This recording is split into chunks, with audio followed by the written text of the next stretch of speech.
Hello, everybody. I want to do a short broadcast here on whoever controls the crime scene controls the narrative. And whoever's in control can basically make up any story they want. And I'm going to show you how that can be done. And that's giving way too much power to law enforcement the way it's happening now. So the crime scene, let me take you to this, forensic colleges, and it says fraud in forensics, 5 cases of abuse and evidence mishandling. In other words, false evidence, planting evidence, things like that, which there's nobody to monitor the police or law enforcement.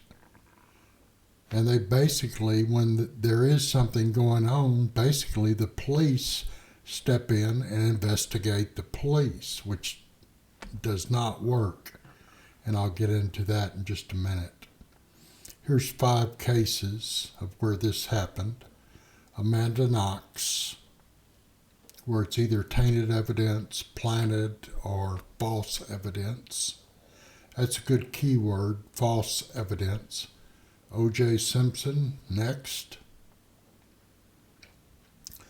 David Cam. And Ford Heights 4.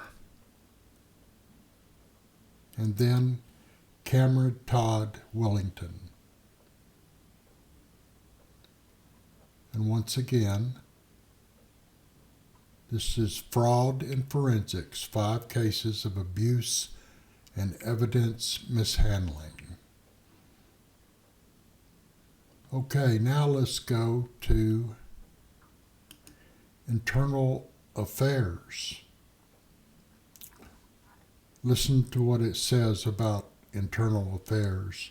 The internal affairs refers to a division of law enforcement agency that investigates incidents and possible suspicions of law-breaking and professional misconduct attributed to officers on the force.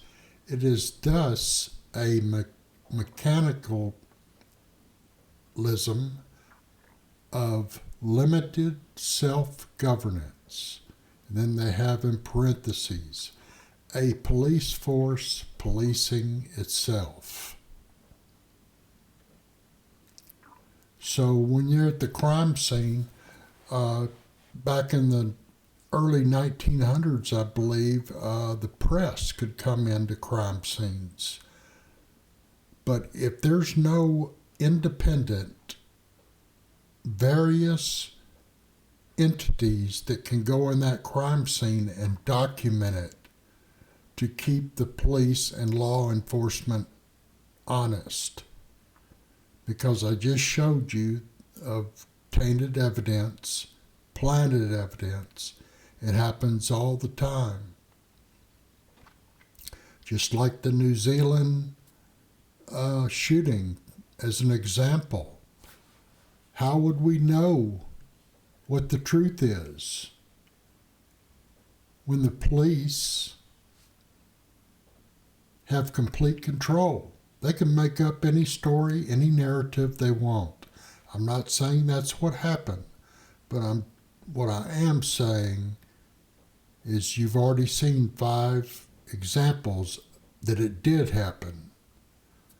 So it's not a conspiracy theory. So I just wanted to come on and talk about that for a little bit, because it's a big, big problem. We can't give law enforcement that kind of power. There has to be someone monitoring law enforcement at the crime scene. In fact, I would say up to 5 independent sources should be able to go in there and document the crime scene. And I think that's it for right now. I appreciate y'all watching, and we will talk to you soon.